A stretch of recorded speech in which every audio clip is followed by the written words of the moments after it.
Learners, welcome to YouTube channel. आप सभी का इस यूट्यूब चैनल पर स्वागत है।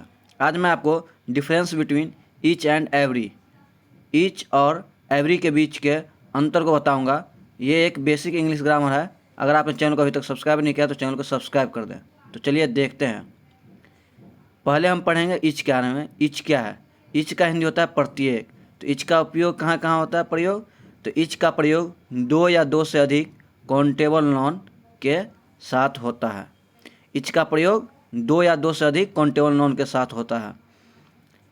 इसका प्रयोग तब किया जाता है जब सभी या सब कुछ अलग अलग माना जाता है।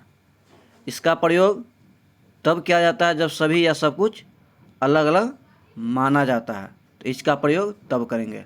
उसके बाद अगला है इससे अलग अलग व्यक्तियों का बोध होता है। इससे क्या होता है? ईच से अलग अलग व्यक्तियों का बोध होता है। इससे अलग अलग व्यक्तियों का बोध होता है। तो इसका एग्जाम्पल क्या है? तो पहला एग्जाम्पल हम देखेंगे। एग्जाम्पल है 3 people sat in each row।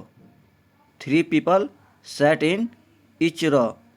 प्रत्येक पंक्ति में 3 लोग बैठे। तो यहाँ पे आप देख सकते हैं रो जो है, रो से पहले ईच का प्रयोग किया गया क्योंकि पंक्ति अलग अलग। नेक्स्ट एग्जाम्पल है I gave each of them a book. I gave each of them a book. मैंने उनमें से प्रत्येक को एक किताब दी। तो इनमें भी अलग अलग है। जैसे मैंने प्रत्येक को एक किताब दी।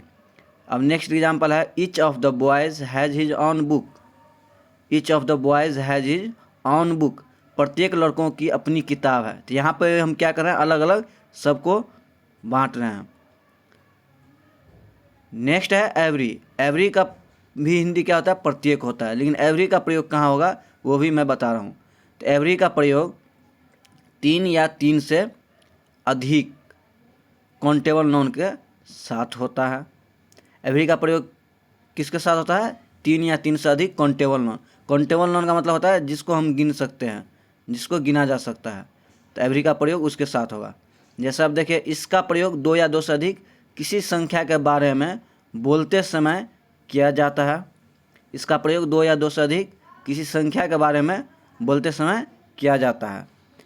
एवरी से एक साथ व्यक्तियों का या वस्तुओं का बोध होता है। एवरी से एक साथ व्यक्तियों या वस्तुओं का बोध होता है और इससे अलग अलग व्यक्तियों या वस्तुओं का बोध होता है। तो एवरी से एक साथ व्यक्तियों या वस्तुओं का बोध होता है। तो इसका एग्जाम्पल भी अब देख लेते हैं। इसका एग्जाम्पल क्या है? तो इसका एग्जाम्पल है every country has a national flag. Every country has a national flag. प्रत्येक या हर देश का एक राष्ट्रीय ध्वज होता है। प्रत्येक या हर देश का एक राष्ट्रीय ध्वज होता है। Every country has a national flag. Next है every man wants to be rich. प्रत्येक आदमी अमीर बनना चाहता है। इसमें क्या है?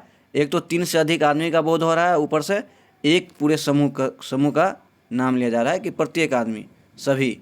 नेक्स्ट है आई heard every word you said. I heard every word you said. मैंने आपके कहे हर शब्द को सुना।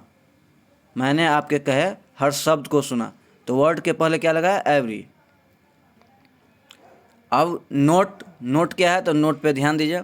नोट है ईच एंड एवरी के बाद सिंगुलर। ईच एंड एवरी के बाद सिंगुलर काउंटेबल नाउन का प्रयोग होता है। ईच एंड एवरी के बाद क्या किसका प्रयोग होता है? तो सिंगुलर काउंटेबल नाउन का।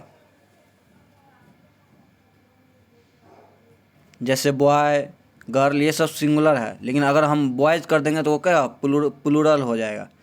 अब नेक्स्ट है ईच क्या करता है? It refers to individual things in a group or list 2 or more things.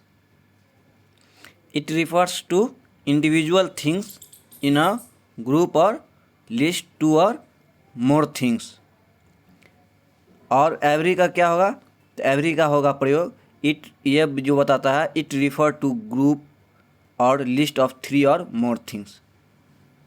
It refer to a group or list of 3 or more things. Every जो है 3 और 3 से ज़्यादा लोगों को, और ईच 2 या 2 से ज़्यादा। दोस्तों अगर आपको ये वीडियो पसंद आया हो तो चैनल को सब्सक्राइब कर दें, लाइक कर दें और कमेंट करना ना भूलें। Thank you for watching. Video देखने के लिए धन्यवाद।